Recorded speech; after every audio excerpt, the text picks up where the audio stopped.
At around 9 p.m. on the 28th of October 2025, a 911 operator in Johnston County, North Carolina, answered a trembling call.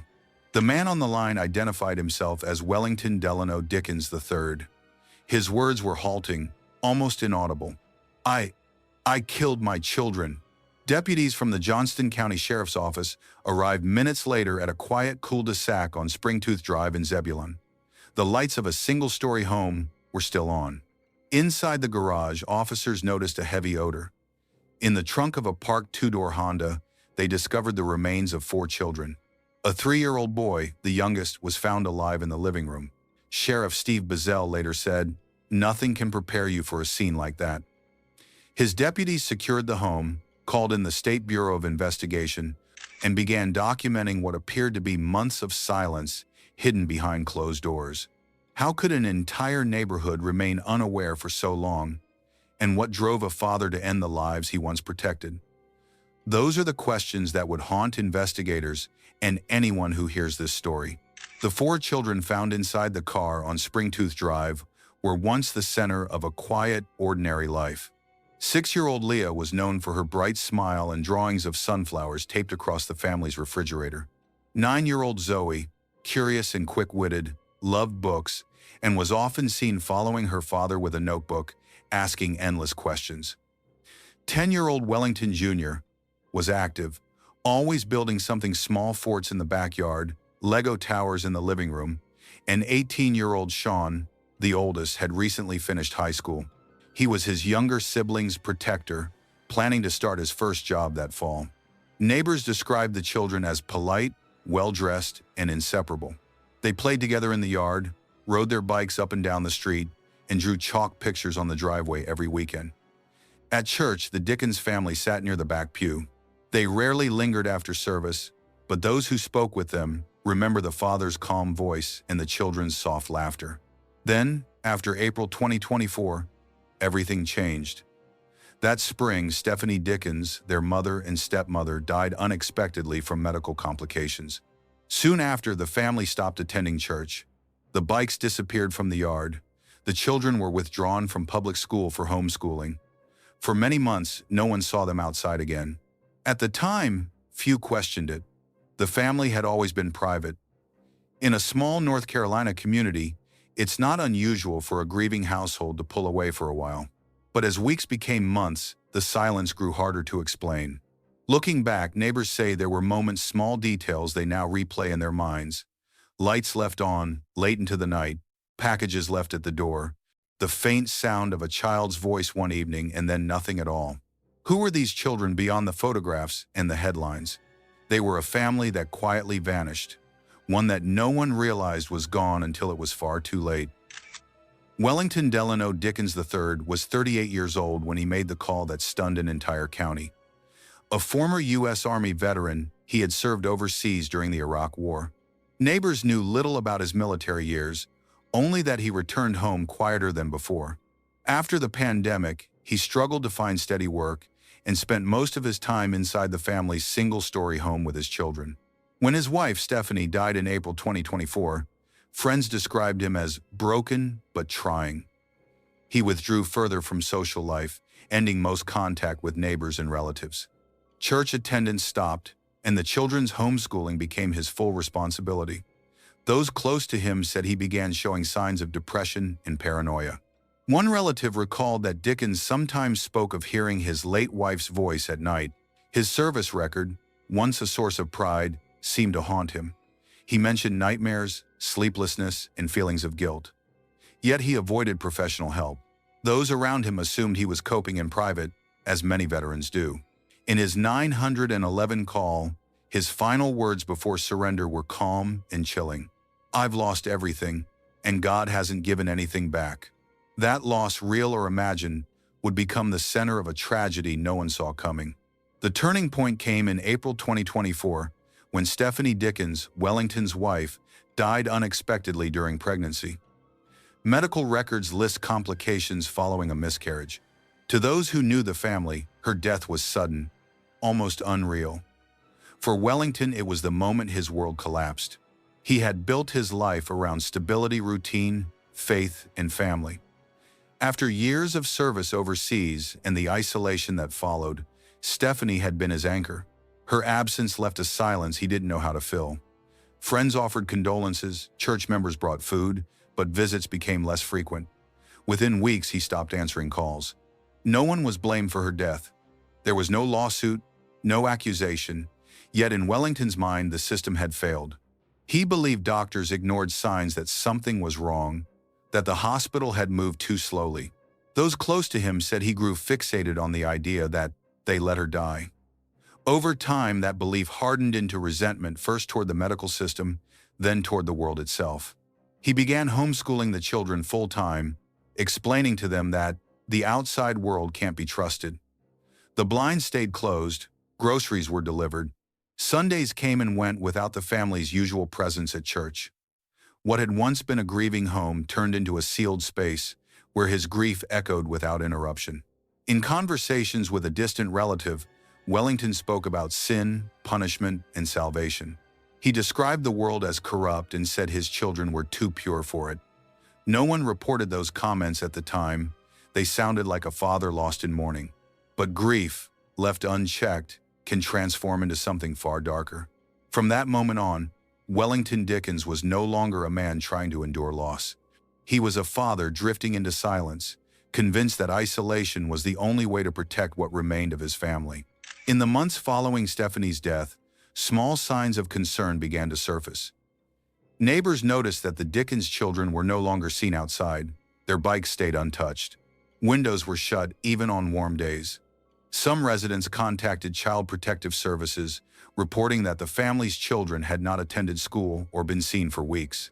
CPS reviewed the case but found that the family was registered for homeschooling, a legal exemption that, under North Carolina law, does not require in-person welfare checks. Once that box was marked, no one followed up. The Dickens home remained off the radar of teachers, doctors, and social workers. Without regular contact from the outside, isolation deepened. Wellington's calls for help, if there were any, went unnoticed. There was no mandated medical visit, no counselor, no caseworker. For a family once integrated in a church community, the absence of oversight meant silence became permanent. By the fall of 2024, months had passed without a single professional seeing or speaking to the children. The system that should have safeguarded them simply never looked inside. And in that silence, Wellington's reality began to bend. He grew convinced that the world outside his walls was hostile, and that only he could protect his children from it. By the start of 2025, the Dickens home had become almost completely sealed off from the outside world. Curtains stayed drawn even during the day. Deliveries were left at the front step and retrieved only after the driver was gone. Neighbors occasionally caught a glimpse of Wellington in the yard, but never the children. What had once been a household filled with noise and movement had grown still, the kind of stillness that people notice only in hindsight. Those who study family isolation describe it as a slow collapse rather than a single event. In Wellington's case, that collapse had begun long before the tragedy that followed. Months of solitude, financial instability, and untreated mental health issues had stripped away his sense of reality. Without therapy, medication, or consistent community contact, his grief turned inward. He wrote in notebooks phrases that blended scripture, guilt, and despair. Investigators later found several of those journals in his bedroom, filled with lines about cleansing pain and bringing peace. In May 2025, Leah, the youngest of the 4 children, was last seen. Wellington told a neighbor that she was staying with relatives in another county. No one questioned it. People assumed the family had chosen to keep their distance. In August, Zoe's name appeared on a list of homeschool renewals filed by Wellington. There was no confirmation that she was still alive. Over the next 2 months, Wellington continued to file homeschool paperwork, order supplies, and pay bills. To the outside world, the Dickens household seemed normal, quiet, but functioning. Inside, investigators believe, the father's psychological state deteriorated further. Forensic analysts later reviewed search data from a laptop found in the home. Among practical queries about car maintenance and Bible verses were searches related to death, child sleep patterns, and grief rituals. Between late summer and early fall, all 4 children were gone. The exact timeline remains under investigation.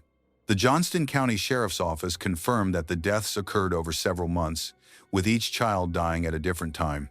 The bodies were concealed inside the trunk of a two-door Honda parked in the garage. The car, registered in Wellington's name, had not been moved in months.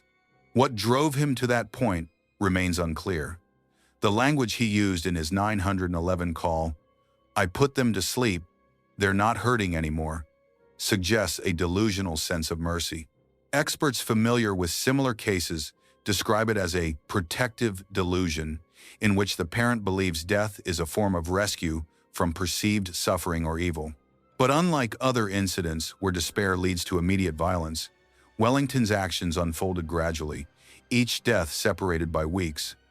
That pacing suggests a deepening detachment rather than a single break. Inside the home, investigators found no signs of struggle. Toys were arranged neatly, school materials were stacked in a corner, meals for one person appeared in the kitchen sink. It seemed as though life had been reduced to repetition, caring for the surviving children while mourning the ones already gone. Detectives said the house felt frozen in time, as if every room had been preserved mid-routine. On the evening of the 28th of October 2025, Wellington made his final call. The audio, later confirmed by the sheriff's office, was steady but heavy with pauses.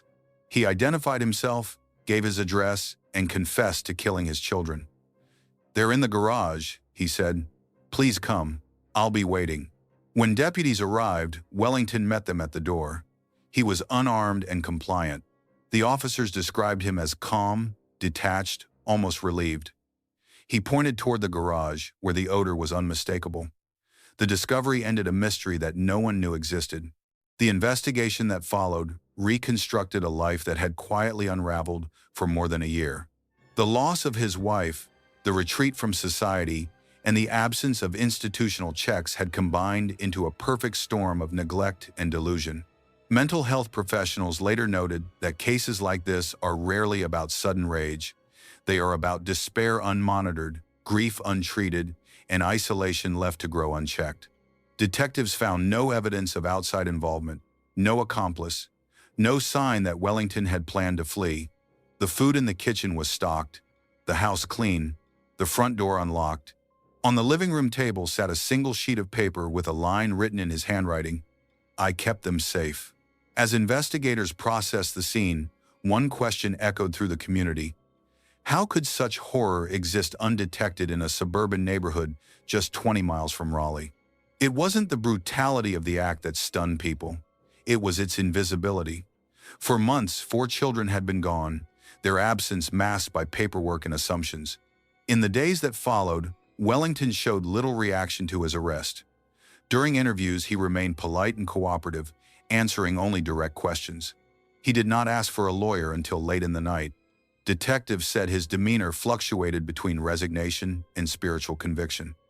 When asked why, he repeated, "They were hurting. I had to end it." Forensic psychologists who later reviewed the transcripts suggested that Wellington may have been experiencing severe psychosis or delusional disorder, potentially exacerbated by post-traumatic stress and prolonged isolation. But without previous clinical documentation, those conclusions remain speculative. What is certain is that by the time he picked up the phone to confess, the line between love and destruction had completely eroded. Outside the home, officers stood under the dim yellow light of the porch, listening to the quiet hum of a neighborhood unaware of what had unfolded in its center. The medical examiner's team arrived just after midnight. The removal process was slow and deliberate. Each child was identified through dental and medical records. None showed signs of recent trauma. The sheriff called it the most heartbreaking case of my career. For the small town of Zebulon, the case was more than a crime, it was a collective reckoning. Reporters gathered at the scene, but even they struggled to find words that matched the gravity of what they were seeing. The next morning, residents placed flowers and stuffed animals near the driveway, a quiet acknowledgement of lives overlooked. In the aftermath of his confession, Wellington Delano Dickens III was taken into custody without incident. He was charged with 4 counts of murder and held without bond at the Johnston County Detention Center. His case would soon move into the courts, but for those who had lived nearby, the question was no longer about guilt or innocence. It was about how long the warning signs had been there and why no one had seen them. The morning after Wellington Dickens's arrest, the cul-de-sac on Springtooth Drive looked untouched. Police tape still surrounded the small brick house, and a single patrol car stood guard. The smell of cleaning chemicals replaced the odor that had haunted the night before. Behind those sealed doors, investigators continued to work documenting every inch of the scene where 4 children had quietly vanished from the world. Within days, the Johnston County Sheriff's Office confirmed what many already feared. Wellington Delano Dickens III was charged with 4 counts of first-degree murder. Autopsies revealed the children had been deceased for months, their causes of death still pending official confirmation. There were no signs of outside involvement, no accomplices. The story, as horrifying as it was, appeared to begin and end within the walls of one home. At a press conference, Sheriff Steve Bazell spoke carefully. His voice broke only once as he described the officers who found the victims. "They'll carry this scene with them for the rest of their careers," he said. The sheriff's office also announced a review of the county's child welfare protocols, acknowledging that the homeschooling system had effectively hidden the Dickens family from oversight.